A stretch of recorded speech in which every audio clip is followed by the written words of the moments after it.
Bonjour les enfants, j'ai choisi de vous présenter en vidéo la correction du premier problème de mathématiques. C'est un problème très important qui petit à petit va nous permettre d'apprendre à poser la division et je voulais être certaine que tous les élèves de la classe aient bien compris quelle est la méthode la plus efficace pour partager nos points de gain au jeu. Dans ce problème, nous avons donc 4 joueurs.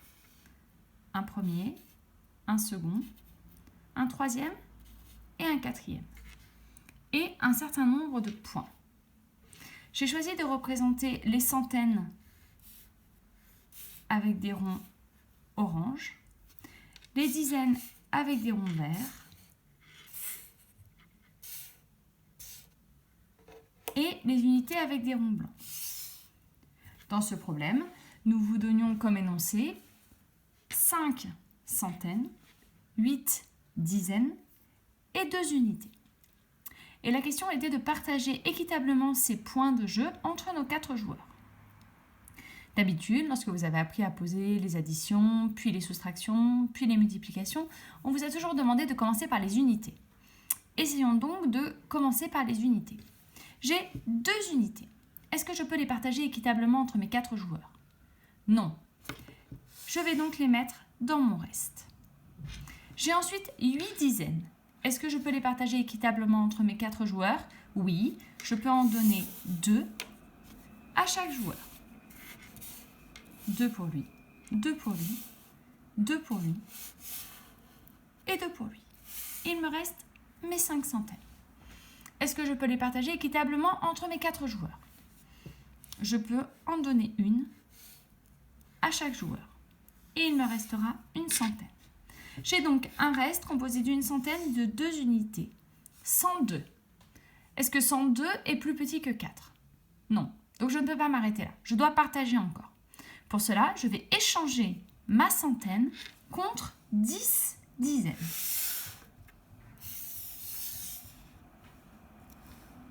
Et je peux continuer à partager. Mes 10 dizaines, je peux redonner 2 dizaines ici, 2 dizaines ici, 2 dizaines ici et 2 dizaines ici. Il me reste 22. Est-ce que 22 est plus petit que 4? Non. Alors je ne peux pas m'arrêter ici. Je dois à nouveau échanger mes 2 dizaines contre 10 unités plus 10 unités, 20 unités. Et répartir à nouveau. J'ai maintenant 22 unités. Dans ma table du 4, quel est le résultat qui est le plus proche de 22? 5 fois 4, 20. Je vais donc donner 5 unités à chaque joueur. 5 pour lui, 5 pour lui,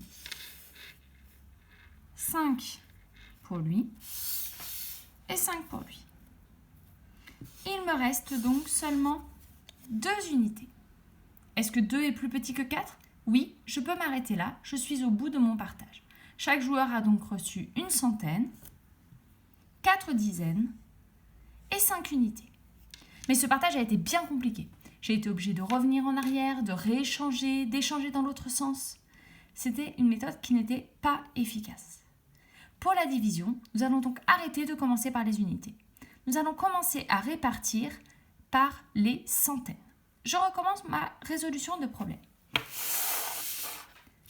J'avais donc au départ 5 centaines, les voici, 8 dizaines et 2 unités. Je commence par répartir mes centaines. Je donne une centaine à chaque joueur. Il me reste une centaine. Je l'échange contre 10 dizaines.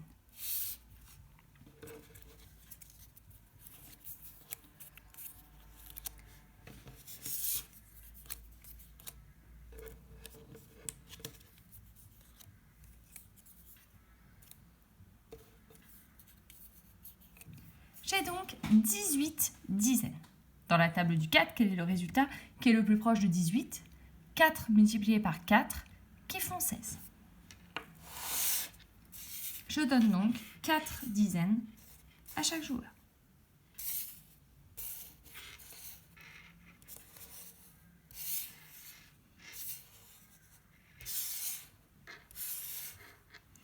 Il me reste 2 dizaines et 2 unités. Je vais donc, comme précédemment, échanger mes 2 dizaines contre 20 unités. J'ai donc 20 plus 2, 22 unités. Dans ma table du 4, quel est le résultat qui est le plus proche de 22 ? 5 x 4, 20. Je donne donc à nouveau 5 unités par joueur. Le résultat final est le même. J'ai bien une centaine, 4 dizaines et 5 unités pour chacun de mes joueurs. Et mon reste est toujours de 2. Mais cette méthode a été beaucoup plus efficace. J'ai eu moins besoin de faire d'échanges, de revenir, de redistribuer des dizaines, de redistribuer des unités. Pour les prochains problèmes, nous allons donc essayer de nous souvenir de toujours commencer par répartir le plus grand nombre. Les centaines dans ce cas de figure, mais la semaine prochaine, vous aurez des problèmes avec des milliers. Nous commencerons à répartir les milliers, puis les centaines, puis les dizaines, puis les unités. J'espère que cette correction a été un peu plus claire et bon courage pour la suite de vos problèmes.